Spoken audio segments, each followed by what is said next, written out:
महाराज जी के आज के विशेषांक में रक्षा सूत्र परिवार के सभी सदस्यों का हार्दिक स्वागत है। बाबा जी के भक्तों को राम राम।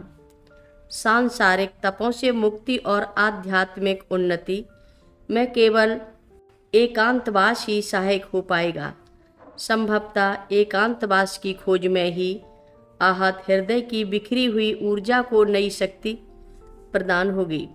योग दर्शन में भी कहा गया है, अर्थात मन व इंद्रियों सहित शरीर को बस में रखते हुए आशा रहित संग्रह रहित योगी अकेला एकांत स्थान में स्थिर होकर अपनी आत्मा को परमात्मा में लगाए। पास की कुटिया वाले साधु बाबा भी यही कहा करते थे कि एकांत से मनुष्य को मानसिक एवं आत्मिक आनंद की प्राप्ति होती है।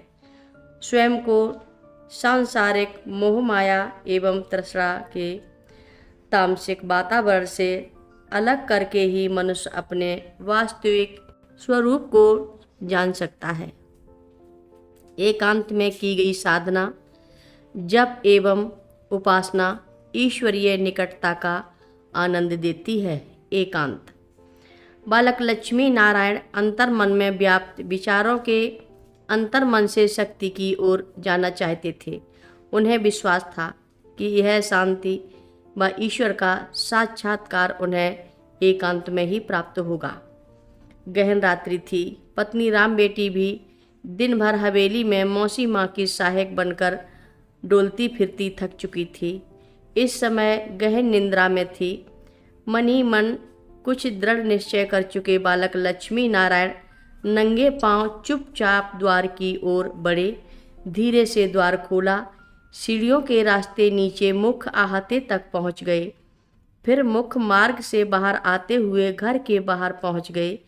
13 वर्ष की आयु में यह बालक अर्धरात्रि में न जाने किस अनजान डगर की ओर बढ़ा चला जा रहा था। सारी हवेली गहन निद्रा की आगोश में थी और अपने आंतरिक माया मोह के बंधनों की निद्रा से जागृत हुआ यह बालक आंतरिकता में प्रस्फुटित आध्यात्मिकता के प्रकाश के सहारे गांव के कच्चे रास्ते से होता हुआ माया मोह के बंधनों से दूर दृढ़ निश्चय से बढ़ता ही चला जा रहा था।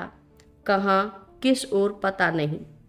अगली सुबह फिर सूरज अपनी चंचल रक्तिम किरणों के साथ धीरे धीरे उदित हुआ। प्रखर रश्मियों ने हरे भरे खेतों, आंगनों, घर मकानों को अपनी स्वर्णिम आभा से दैदीप्यमान कर दिया। हवेली में कमरे की खुली खिड़कियों से आती हुई सूरज की स्वर्णिम किरणों के गुनगुने स्पर्श से राम बेटी की उन्नीदी आंखें खुल गईं।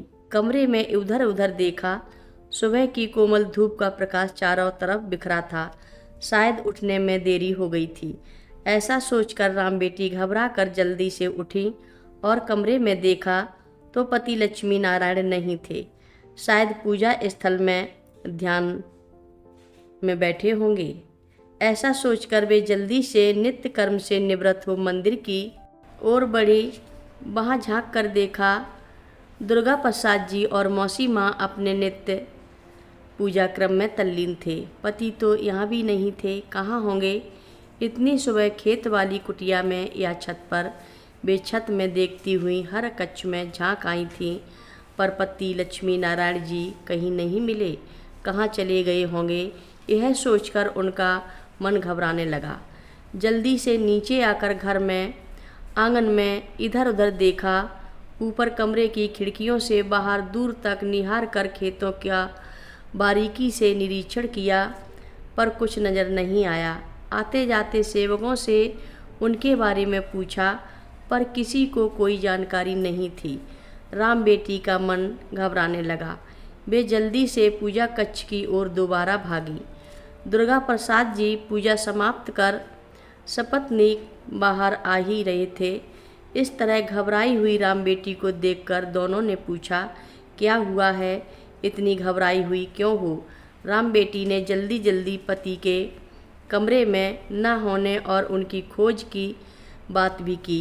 एक सांस में कह डाली, जमींदार साहब ने बिना समय गवाए जल्दी से बाहर आकर और आवाज़ें देकर हवेली के हर कक्ष में खोजना प्रारंभ कर दिया।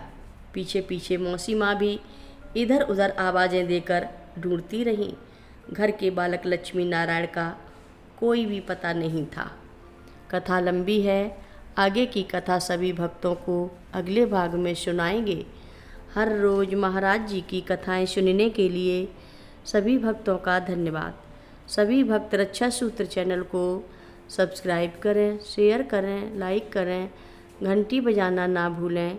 कमेंट बॉक्स में लिख भेजें, जय नीव करोरी बाबा जी महाराज। सभी भक्त मिलकर बोलो, नीव करोरी बाबा जी महाराज की जय जय बोलो।